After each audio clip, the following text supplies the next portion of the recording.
Hello, everyone. Thank you for tuning into today's webcast. My name is Zina M. Pagan, ARF's Marketing Manager, and I will be your moderator for today.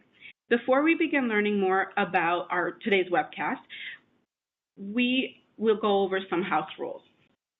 We are aiming to provide the best webcast experience.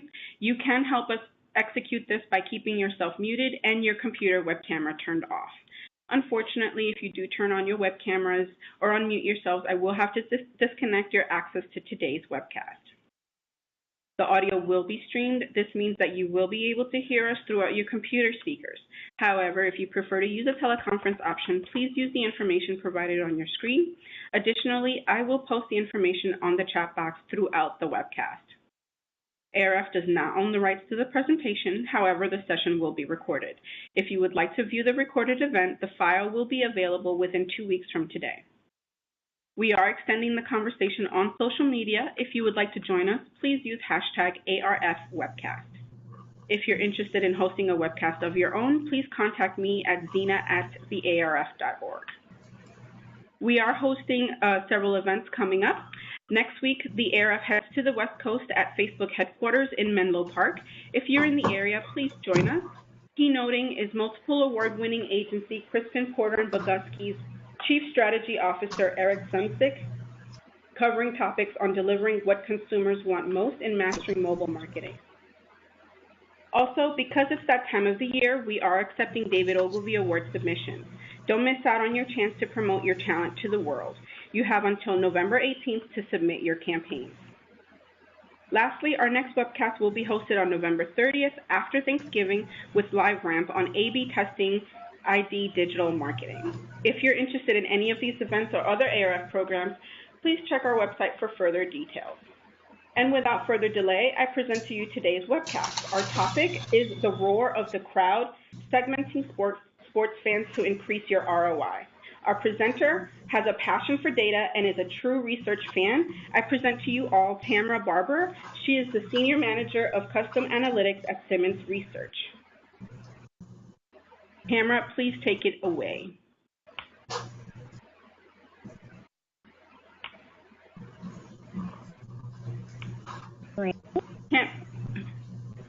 Great. Thank you so much, Zina, for the introduction. I hope everybody can see my screen. Zina, if not, let me know. But as Zina said, today's webcast is really all about sports marketing. And for those of you who aren't familiar with Simmons, just to give you an idea of who we are a market research company who've been conducting high-quality research studies about the lives of American consumers for over 60 years. And every quarter, we come out with a new wave of data that has a lot of information around consumer attitudes, various vertical data, purchase behavior, usage data across all sorts of different categories. But one thing that we heard from our clients is that although we were covering sports data to a certain extent, there was really a need in the marketplace for more granular data, really about what is driving sports fandom, what's motivating people to tune in or to go to games, and to be able to look at this across different leagues and different sports types, and to have a sample size to really get into some of the nitty-gritty in terms of different segmentations. So once this study came back earlier this year and we started thinking about how to really position this in a way that would give clients and people using this data some sort of framework to actually dig into the data, we thought about the idea of a playbook. And obviously, a sports marketing playbook could get really extensive, but what we're going to go through today is a 40,000-foot view of a couple of different segments and a couple of different lenses that we've kind of dug into as we've gotten to know this data. We're going to start with defense, and then we're going to move into offense and talk about one particular type of special team player that is beginning to drive and change how people think about sports. So before heading into a game, it's important to know who your target is. And for our defense section, we're going to be talking about the superfan. And we put the superfan in this section because if you think about it, these are the people who are going to be the most loyal part of any given sport. These are the people who sports marketers and teams have worked really hard to win over, and for whom what they've gained with them needs to be defended in any way possible in order to retain these superfans and potentially grow even more superfans.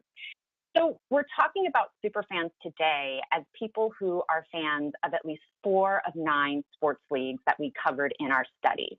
So let's dig into a little bit what superfans are and how they are differentiated from average fans and light fans.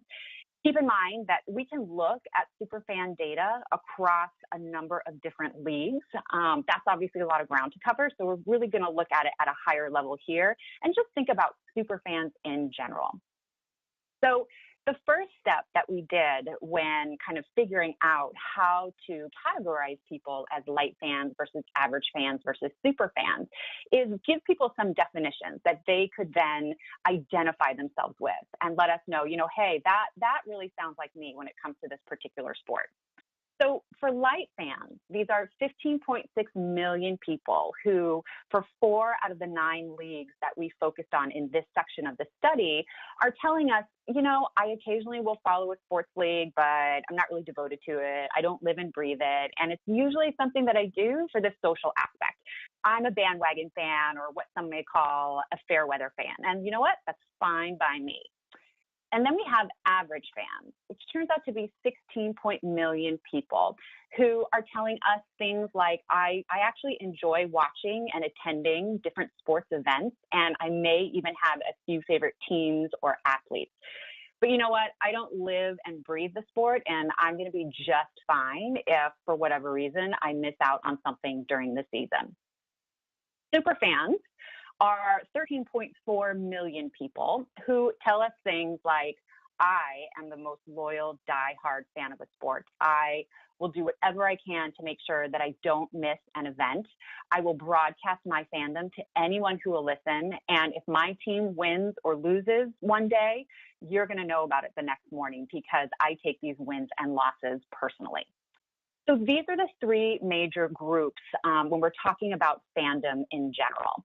But like I said, with this section on defense, we really want to focus in on these super fans. And one way to do that is really start to tease out how and where they're different from average fans, so that as a sports marketer, you can start to understand what a differentiated experience might need to be in order to maintain mindshare with your super fan. So the first thing we did is we pitted super fans and average fans against each other when it came to demos to see if at first blush there was any difference on these items. Now, although traditionally sports marketing has been geared toward male fans, on the one hand, we see that with both of these types of fans, there are about over a quarter who are female. But super fans in particular are 8% more likely to be male than your average fan. So this is a group that skews even more male than what we would typically see or think about as a core target for a sports marketer. Next, we look at age. And when it comes to age, they're about the same. An average fan's typical age is 41, while a super fan's typical age is 38. So not any really big differences there, but something that I'm going to ask you to keep in mind for when we get to the end of this section, because there's a little bit more to this than meets the eye. The next piece that we looked at was multiculturalism. So diversity and multiculturalism is something that is going to be top of mind for any consumer marketer across different kinds of categories. That remains true for sports. And what we saw here is that Hispanics for both average fan and super fans make up about 20% of both. So equal for both, but above what we tend to see in the general market. The key difference here, though, as we've called out on the right, is that super fans are over 1.5 times as likely to be African American. So this is a little bit more of a racially diverse crowd than your average fan. Last, we looked at household income, thinking that this would have implications for discretional spend, for the kinds of products that they might be open to buying. And what we saw just on the surface here is that there's not a lot of difference, 132 compared to 133K. These are both groups that on average have six-figure incomes. So by just looking at demographics and relying on that alone, there's not a whole lot of insight that comes out of really understanding what makes a superfan tick. So the next thing we did was take a look at, all right, how are they actually interacting with sports on a channel by channel basis? And what does that mean for potential advertisers who are working with sports teams or sports media companies? So for anyone who's been following sports news or even just news in general over the past couple of weeks, there have been news pieces coming out about television and the NFL and, how ratings and numbers around viewership are changing. But the fact remains, and if you pay close attention to the numbers and kind of read between the lines, the fact remains that television is still king and that big sports leagues are drawing high viewership. And our data reflects this among superfans. In fact, 58% of this group report that television is the way that they follow sports most often. But when we ask consumers what other platforms they use to follow sports, online came in next, which is telling, followed by attending a live event. So different channels, aside from the traditional going to a game, listening to the radio, watching it on television, with online here coming in second, that starts to tell you a lot about the different channels that people are using and are now bringing into all the different choices that they have to follow sports. So what about the ads that superfans see across the different mediums that they have available to them, understanding that television is no longer the absolute one and only place to reach a fan? Well, we looked at what kinds of advertising channels were very influential for superfans and average fans when it came to making product selections and purchases.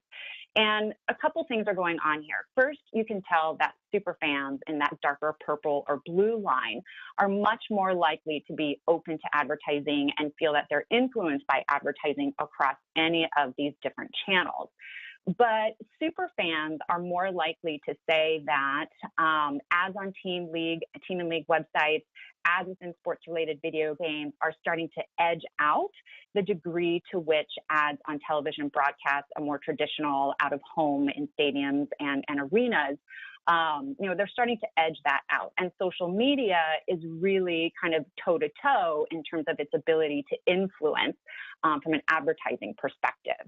So this really talks to the opportunity that marketers have to amplify their message across different media, and in some cases to really buy media in tandem and think about how they can leverage each other in order to provide a seamless sports experience and advertising experience for superfans. So this gives you an idea of, from a channel perspective, what might be important and where it might make sense to dig a little bit deeper to figure out how to prioritize your channel investments. But an important piece to marketing is, of course, understanding what makes a person tick. And we drew on some of the attitudes and some of the statements that we were drilling into in our sports study, and also were able to connect this with other attitudes and psychographics that we look at in our quarterly studies, our national study that comes out every quarter. And we were able to put together a picture of the superfan based on the talk, the ambition, the image, and really the humanity and the heart of this group. So first, the talk. These guys, and they are mostly guys, in our sports study, we asked them, what does it mean to be a sports fan, and how do you define it? Well, it turns out that the bar isn't necessarily that high, because both average fans and super fans agree that to be a true sports fan, 62% say you really only have to follow one sport. And 64% of both groups say, in order to be considered a sports fan, you have to regularly watch these events on television. So this again spells out why television still remains so important to the world of sports marketing and sports participation and viewership, because even as consumers are feeling more and more incentive to cut the cord or to shave the cord, they're still saying that the television is really important to the way that they are following sports. On the ambition front, what we found for superfans is that they're career-focused and they're power-driven, which, if you think about it, is probably one of the things that appeals to them so much about the heavily competitive world of sports. And you can see that they really strive to be number one. Around half of them describe themselves as perfectionists and would like to set up their own business one day. Over a quarter believe that money is the best measure of success. So this is a group who is at a point in their lives where they're either still looking to rise up through the career ladder and find that success for themselves, however they may define it, or they at least have the ambition to get there at some point. Now, from an image standpoint, something that stood out for superfans is that they're concerned about the way they look, and they put an effort into getting to know products and brands before they purchase them. So 44% are telling us that they think it's important to pick the right brand when they're shopping for toiletries. 20% say that they're more likely to buy products from companies that sponsor sports teams and sports events. And we had some other pieces that we were looking at that suggested that this group is more celebrity influenced than your average fan and are going to be looking to buy the same products that celebrities use. So these are consumers who are outwardly focused and are kind of taking cues from what they may see in the media or what they may see from public figures to really figure out what kind of brand choices they're going to make. And last, we have what we're calling humanity, which is really kind of the heart of what makes a superfan, even if you strip away, their interest around sports and career and the image. What is it that is the heart and soul of the personality type of a superfan? And the way that we interpreted this, they're telling us that they're interested in other cultures, they enjoy taking risks, they're interested in international events and interested in the arts. And this really paints a picture of someone who is always kind of roving with their eyes and their minds to figure out where they want to belong in the world. They're looking for their tribe. They're looking for that community, and they're looking to outside sources to help them define what that is. And these are sources outside of family and to a certain extent sources outside of work. So these are real leaders among their peers, more so than your average fan. They're looking for new experiences. They're looking for novelty. They also told us that they're good at convincing others to try new things. So they're people who are looking for influence and willing to be influenced, and they have that ability to influence and lead their peers as well. So really dynamic and interesting group to go after. And when we think about influence and how this group could be influenced from a marketing standpoint, we think about advertising. So we cover a number of categories across, different verticals and can get really deep on some of these. But where we decided to start are on three different categories today. And we're looking specifically at retail, quick service restaurants, and travel. So first, to take a look at retail, the key brands for superfans that are very, very different from what we saw for average fans are really around technology and sports and sporting goods. So they're much more likely to be shopping at Apple or Nike, much more likely to be shopping at GameStop or Best Buy. And when we looked at some of our other data, this was really backed up on the technology front by facts like this group is what we call technology wizards. They are going to be the early adopters of new technology. Many of them plan to buy a new cell phone within the next 6 to 12 months. Many of them have bought a computer very recently, and many of them are at the leading edge of mobile adoption as well, and all the kinds of things that one can do to be really engaged in mobile. So this is a group that's willing to spend on technology, and they're telling us that in some of their behaviors as well. Now we turn our attention to travel. So in terms of lodging, the likelihood of a superfan staying at a Holiday Inn or Marriott or Hilton is significant compared to what we saw for average fans. They're much more likely to have stayed at one of these big brands in the past year. And then when we looked at the airlines, American Airlines and Delta are more likely to have a superfan on any given flight than an average fan. So this is a group that's a little bit more out and about. Maybe they're going to the games, maybe they've got travel for work, but they're more engaged with these brands than your average sports fan. Last, to talk about QSR here, it's interesting to note that superfans spend 15% more on fast food than the average fan, and that totals to about $126 per month per person. Most notable in terms of how they differ on a brand level is they are buying food from Popeyes, Five Guys, Sonic, Arby's. Basically, they're running on meat and caffeine. So these are three categories that we pulled out because there were really some interesting and significant differences here. Other ones that we could certainly dig into, but this at least gives a taste of, once you understand where to reach superfans and how they like to engage with sports from a brand perspective, gives you an idea of which brands might appeal and how, as a sports marketer, you could kind of work in how to partner with brands like this. So once we looked through all this data, the question that remained that we really wanted to get to at the end of the day with regard to superfans was, what is the path to superfandom? And it really hinged on 2 to 3 main things. The first piece, like I had said earlier, is this desire to become part of a crowd, to find a place where they belong and where they have a sense of purpose. And what we found with this group is that anywhere from 2/3 to 3/4 of superfans were telling us things like being identified with a team is more important than work or social groups. And rooting for my favorite team gives me a sense of belonging. Going to a sports game is like a social gathering for me. And in fact, the social events at sports games are more exciting and important than the game.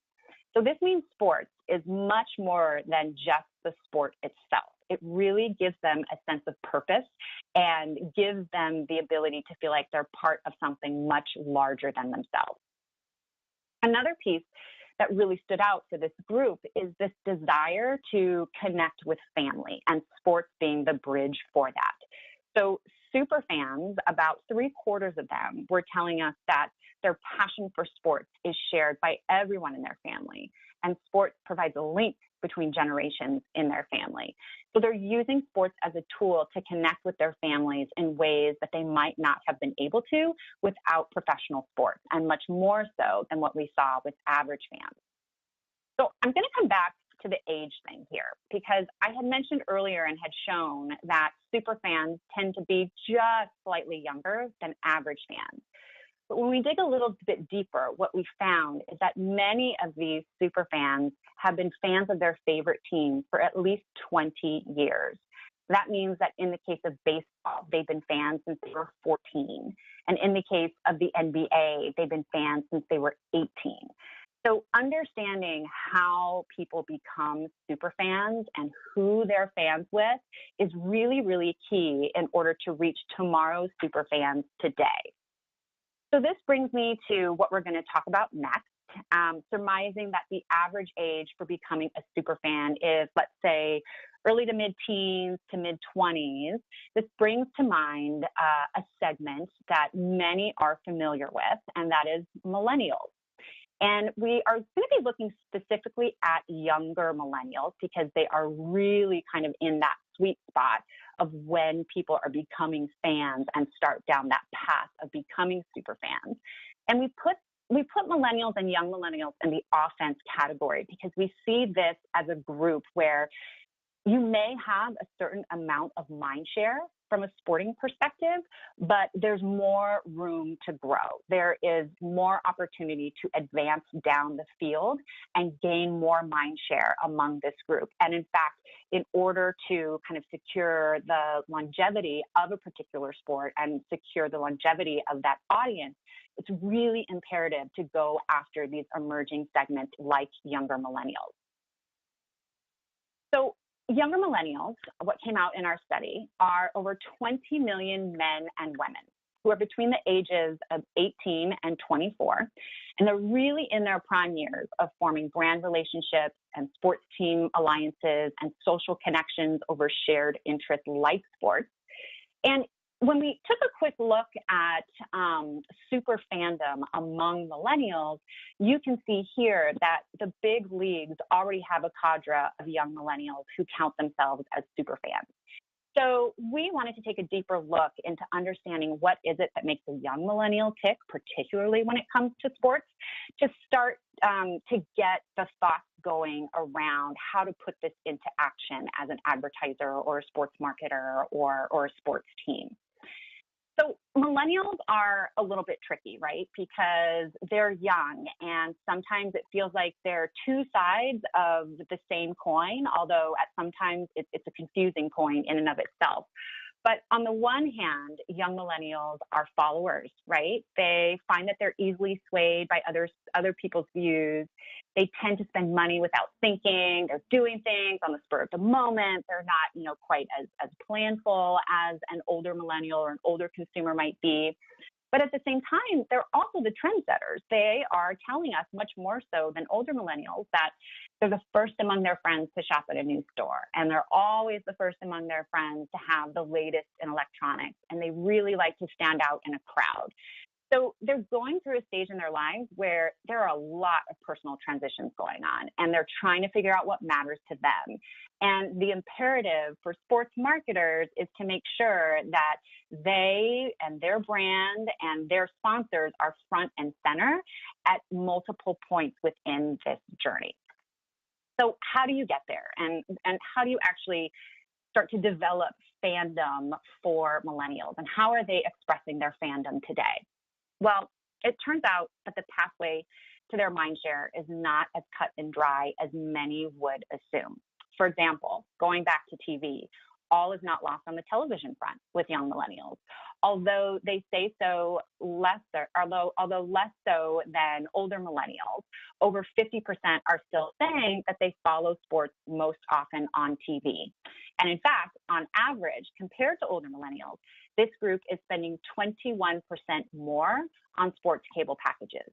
And they are 24% more likely to say that without cable, they wouldn't watch television at all. So television is still a really important piece of sports fandom for young millennials. Now, no doubt they are a very digital group overall, and this younger crew is more likely following sports online or using a mobile app to follow the sports that they're interested in. But an interesting finding that I found to be counterintuitive is that this group is over twice as likely to say that radio is their primary medium for following sports. So we thought about this for a little bit, and one hypothesis that came to mind is that this is a group that is out and about a whole lot more than older consumers. They are not as entrenched in a 9-to-5 job. They don't have significant family commitments to the same extent. They're really just starting down those paths. So they've got things to do, places to go, and they're going to get their sports updates any way they can, even if that means the radio. So the challenge with this group is to find them across mediums, and particularly for younger millennials, it might mean making simultaneous media buys across multiple platforms. Because over 20%, 1/5 of this group is telling us that they use several media at the same time during a game to talk about a game. Now, in order to be a true sports fan, we also had a little bit of the old and a little bit of the new showing up for younger millennials. On the one hand, they were saying it's still important to watch events on television. It's still important to wear the apparel and express my fandom that way for my favorite teams. 25% said, you know what, it's important to play a sport. That's one thing you got to do in order to be a true sports fan. But on the new side of things, they, not surprisingly, were also including following their favorite leagues and their favorite teams on social, watching talk shows online, and playing in sports fantasy leagues. So for this group, it's really about a surround sound strategy. because when you do find them, this group is very open to advertising. So the investment does pay off. 30% say that they find advertising interesting, and almost equal number remember advertised products when they're shopping, and when it's specifically related to how they notice brands when they're actually in the sports mindset. They claim to be very influenced by ads on team and league websites, commercials during broadcasts, ads on social, and they're also particularly clued in to sponsors. So this goes back to the comments at the beginning of this section around the fact that this group is still in the process of finding their identity. And one of the ways that they're doing this is through media and the cues that they get through media. But I want to put a little bit of a finer point around the social piece for this group. We saw that the social experience was really important for superfans, and some of this holds true for young millennials as well, but it's not just on the digital front.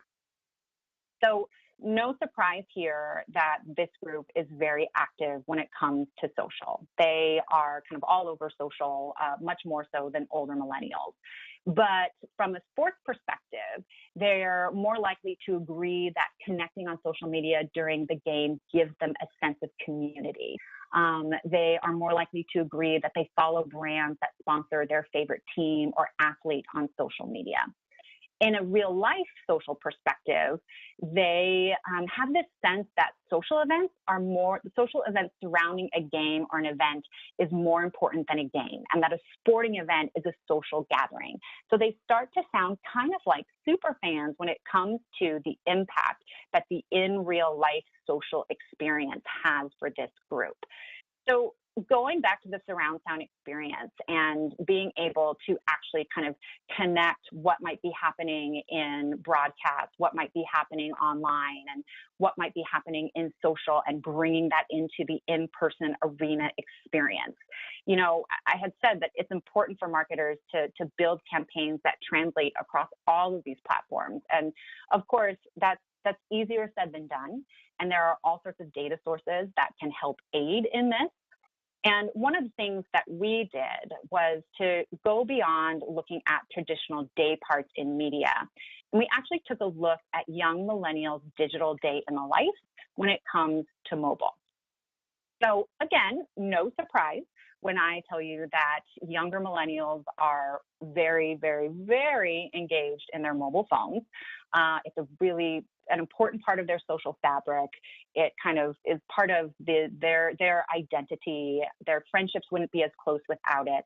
From a marketing and reach standpoint, they're very open to mobile ads. Over 1/4 say that they're likely to purchase products that they see advertised on their cell phone. So the way that mobile plays into a surround sound strategy and the way that a marketer actually activates that channel for this group is key. But of course, there are different channels within mobile that one has to choose from and prioritize when you're thinking about a mobile strategy. So what we did here on the chart you see is we pulled in data about when younger millennials are on their phones and what kinds of activities and apps they're engaged in throughout the day over a 7-day period. And just by looking at this data, you can maybe start to think about some strategies around how and when to get this group's attention. For example, we can see here that messaging in the purple and websites in green and social networks that we had in yellow are far and away the most popular activities for this group when they're on their phones. And social networking in particular is the activity that has the least precipitous dip during those wee hour of the mornings and rises again most healthily toward the beginning of the workday. So this further cements the story around social and the fact that mobile internet is a really integral entry point for this group. Now, what might not be so obvious when you're looking at this is this dark blue line right here, which is video, sitting right below the camera line. And the story with video is that although it's not quite as much of a 24/7 activity from a volume standpoint as messaging, social, and websites, this group's usage of video apps is actually higher than that of total adults throughout the entire day, meaning that as a sports broadcaster or a media company, younger millennials really are the key demographic. And in fact, if you want to reach this demographic, mobile video should be a very integral part to reaching them. Thinking about special apps that might have a video component around highlights, or being able to look at entire games, or even being able to share social media, share videos via social media and then have those show up in some way, shape, or form on the league website or in the stadium or what have you. So we know that television and the traditional broadcast medium is really important, but mobile video, I think, can further enhance this experience and in the long run, make your sport, your brand, what have you, even stickier and just feel more accessible for younger millennials. So with the right data and some of the right understanding of what drives the younger millennial mindset, the payoff from younger millennials can be multifaceted if we look at it on a category by category basis. From a league standpoint, younger millennials are spending more money on average across sports-themed apparel and even across sports-themed automotive products, but it doesn't just stop there. Their brand preferences are very different from that of older millennials. There's an opportunity to, I think, maintain brand awareness within some brands and some retailers that seem quite obvious, but also grow brand awareness for other retailers that might not be the typical picks. So, for example, Forever 21, Victoria's Secret, and H&M are places where younger millennials are much more likely to be shopping than older millennials, which may speak to the engagement of women in the younger millennial group. Now, sporting goods outlets like Nike and Dick's Sporting Goods and Foot Locker also perform well among younger millennials. And on the tech front, we know that they're spending $7 million on gadgets, according to our data. And they're spending almost $2 million on sports cable, which, remember, on an average basis is higher than that of older millennials. And this certainly has implications for retailers like Apple or Best Buy, which are stores that millennials tend to shop at more as well. And last, like we stated previously, this group is out and about, they've got things to do, they're tuning into sports whenever it makes the most sense to them, and they're also a little bit more nomadic when it comes to their eating habits. They're spending almost $70 million annually when eating out, and they're frequenting places like KFC, Domino's, Dairy Queen, even Panera. We had a long list of different types of restaurants that younger millennials were more likely to be eating at, and it's looking at that at the category level can be a really powerful tool to kind of say, all right, these are the list of advertisers and sponsors that we think can really hit a home run with young millennials if we can find them the right space, the right advertising place at the right time to actually reach where we know young millennials are when they're watching our game, our race, what have you. So last, we are going to take a look at special teams. And special teams coverage is really all about new definitions of sports and up-and-coming types of sports that might not be what traditional sports marketers tend to think about. So today we're talking about eSports. These are unconventional consumers from just a sporting standpoint, but they're really important to marketers, and we're going to give you a little bit of insight into who they are. So for those of you who might not be completely well-versed in eSports, it's still a definition that is in flux and is still changing, maybe depending on who you're speaking with, but it's really about organized multiplayer video game competitions. And these can be across almost any type of video game genre. The ones that are most well known and that seem to have a lot of activity are those that are related to some of the bigger sports leagues, but more so around fighting, multiplayer online battle arenas, first-person shooter games, and different types of strategy games. And there's money to be made and definitely audiences to be reached through this group. The estimate from a global standpoint is that the esports market had about $325 million in revenue in 2015, and it's expected to grow to $436 million towards the end of the year. And when we look through our data and look at the size of the U.S. esports market, there are approximately 53 million adults 18 plus who are involved in esports. And as you can see, there's a lot of overlap here between 21 million people who have watched or attended an esports event. So 21 million who have participated and 52 million who have watched or attended. And participation in esports events is more and more something that can take place either in an online or an in-person environment. And it's something that's going to be growing, especially from a spectatorship standpoint, with 41 million US adults saying that they plan to watch more esports in the future. But there are some surprises that are divergent from what we typically think of as somebody who's playing these big online games. I think there's still a bit of a residual stereotype of esports fans being these Taco Bell feasting, Mountain Dew slurping kind of non-social guys who are sitting around into the wee hours of the morning playing on these games. And that is no longer the case. And we're going to spend the next couple minutes here debunking the myth. And we're going to start with demographics. So first, on the gender front, while esports fans, sure, tend to be male skewing, it's actually not by as much as common assumptions may lead someone to believe. So when we look at players versus watchers, 47% of players are women. Okay, and 41% are watchers, which is pretty significant when you think about the different kinds of brands that can potentially reach these women. Now, when we look at the age, as might be expected, our esports fans are younger than most of the other sports fans that we looked at. As we break out again, participants versus watchers, they're around the same age, 38 compared to 39 years, but this is 10 years younger than the general sports following adults that we had in the survey.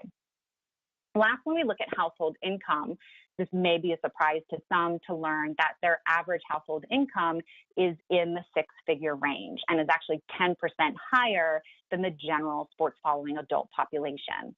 Now, one thing that we're not showing on here, but it's worth taking into account, is that 10% of this group is currently attending college, either full or part-time, and that's definitely higher than what we see on average and is potentially drawing down, actually, the household income here. So even with that higher percentage of people who are in school and probably not employed full-time, this is still a group that has significant income. Now, in terms of somebody, this image of someone who has kind of an introverted, social outcast type of image, that's absolutely not true with esports fans. They are outgoing, gregarious, and social. They're leaders of their group, and they're more likely to say things like, people often copy what I do or wear. I'm good at convincing others to try new things. I work hard to convince others about things I believe in.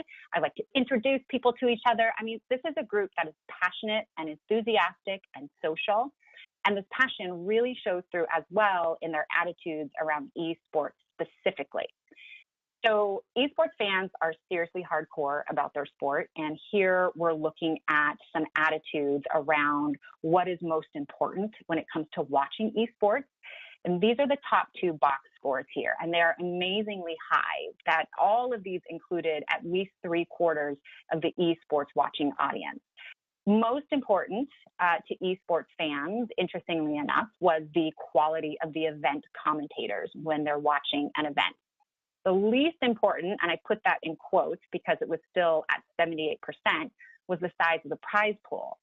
And when we broke this out into different types of esports and different types of esports events, you can see that some of these differences were even higher depending on the genre that you're looking at. So you can dig a little bit deeper as well to really get a flavor of particular fans of particular types of esports. We also found a number of reasons why esports fans like to watch, but one of the most interesting here was, again, the social aspect of the game. So 40% say that esports is a social way to connect with friends.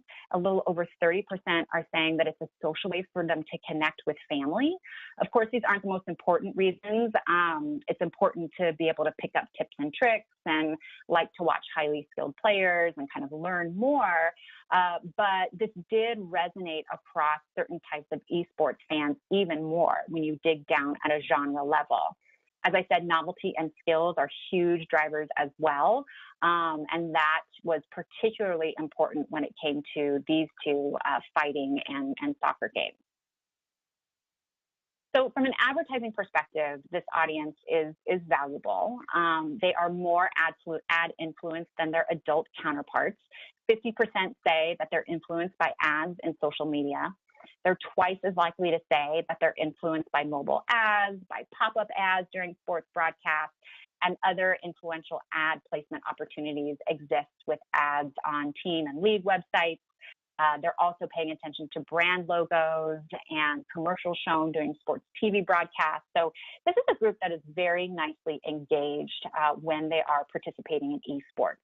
And when it comes to sponsorship, this is really an opportunity that's open for experimentation and trying new things because they are really into sponsorships. 44% say that a product is better if my favorite team supports it. So they're what we call conscientious supporters. They're also conscientious observers of sponsorships, with 59% saying they notice brands on a team. And when a new brand enters the fold, they're likely to embrace it because they're over 80% more likely to agree that if my team wears a new brand, I try to buy the same brand. So what does this mean for an advertiser, and what kinds of advertisers would really resonate with the esports crowd? As a whole, this group has over $1 billion in discretionary spend. Remember, they're quite a large group of people who have higher incomes, and they have over $183 million to spend towards dining out, $120 million to spend on apparel, $28 million to spend on alcohol. And our esports fans tend to be about 15%, they're spending about 15% more per month on fast food restaurants at places like Chipotle, Starbucks, Chick-fil-A, and there's Taco Bell. Taco Bell is still in there. A really interesting finding, though, was around clothing and retail, because the top retailers compared to the general population was three retailers here in the Gap family: Banana Republic, Old Navy, and the Gap, and then you throw in Forever 21, and this is really strongly reflecting the degree to which females are really participating in esports. Now, no surprise, this group is a thirsty and caffeinated bunch. They're drinking regular soda, about 2/3 of them are. They are big fans of energy drinks, prepackaged coffee beverages, and I've got the top brands showing up right here. So overall, this is a group who love their fast food. They are definitely caffeinated, but the surprising piece here is their clothing choices, and they're buying from places that you might not generally associate with sports marketing and that have more of that female influence. So, like I said, when all of this is done and said, we wanted to make sure that we got people thinking about how to use this data and how to actually increase ROI when it comes to sports marketing. So a playbook is only as good as it is actionable, and we came up with a few suggestions based on the data we've shown today. First, on the defense side, remember, these are super fans, and we saw that travel was a really interesting category where they over-index with some well-known brands, and they're more likely to be engaged with ads on team and league websites more so than on television. So there's an opportunity to kind of explore the role that travel partnerships and advertisements could play on these websites, perhaps around promotions that help people get to the next game that they want to see using preferred brands. On the offensive front, we were talking about these younger millennials who like to spend money on dining out, and they're checking social during game time. So there's an opportunity for promotions related to grabbing a quick bite to eat during halftime or during the commercial break, and promoting this across broadcast, across social, across mobile, and tying it all together in a way that's engaging. Last, with special teams, eSports fans pay close attention to what their favorite athletes are endorsing, and they're shopping at retailers. So retail sponsorships of key athletes may be a new avenue to think about when it comes to marketing to this particular group. So I'll wrap it up here. I know we only have a couple minutes left, and I hope that what you've taken away from this is that sports marketing is still alive, and it's still alive on television, but because the audience is changing, because the audience has new and different ways to get information and even engage with sports, that really changes what the sports marketer's playbook should look like. And above all else, along with the digital piece that is clearly starting to play an important role across all sorts of age groups, the social connection is extremely important to the sporting experience, whether we're talking about super fans or younger millennials or even eSports, which we saw are very social types of fans. So sports marketing is ramping up in new and different ways. And with that, I will leave it for questions. And thanks so much. Tamara, can you hear me? I can hear you. Okay, great. All right, so for our first question, what sports are included in the study? Sure. So we actually took a look at a number of sports and included people who were fans of everything from your big leagues to bowling, hockey, golf, boxing, men's and women's soccer, collegiate sports. So we really wanted to hit on a broad swath of different kinds of sports and people who are interested in those sports. So there are lots of different ways to look at the data based on different kinds of sports. Next question, how many major leagues are included? All right, so I had said that when we were looking at the fandom that we were looking at 9 major leagues, and we were talking about kind of leagues in the traditional sense, so NHL, MLB, PGA, NASCAR, NFL, NBA, and Major League Soccer. But we also included some broader buckets around eSports and fantasy sports and college sports. So we were really, you can really kind of look at people based on their fandom across all of those leagues and those kind of broader buckets of sports types. Next question, does Simmons measure special events like the Super Bowl or the World Series? Yes, we do. So we're asking about, not only are they fans, but which events have they participated in or watched in the past year, including Super Bowl, large collegiate tournaments, the Olympics, et cetera. Okay, I think that's all we've got for questions. Tamara, is there anything that you'd like to add before we conclude today's webcast? No, but I appreciate the time. And of course, if there are any other questions, we are more than happy to answer at the email that you see on your screen right now. So thanks so much. Thank you, everyone, for joining today's webcast. A special thank you to Tamara for taking the time to present Simmons Research work with our webcast crowd. I hope you all join us for our next webcast on November 30th. You all have a great day. Thank you. Thanks.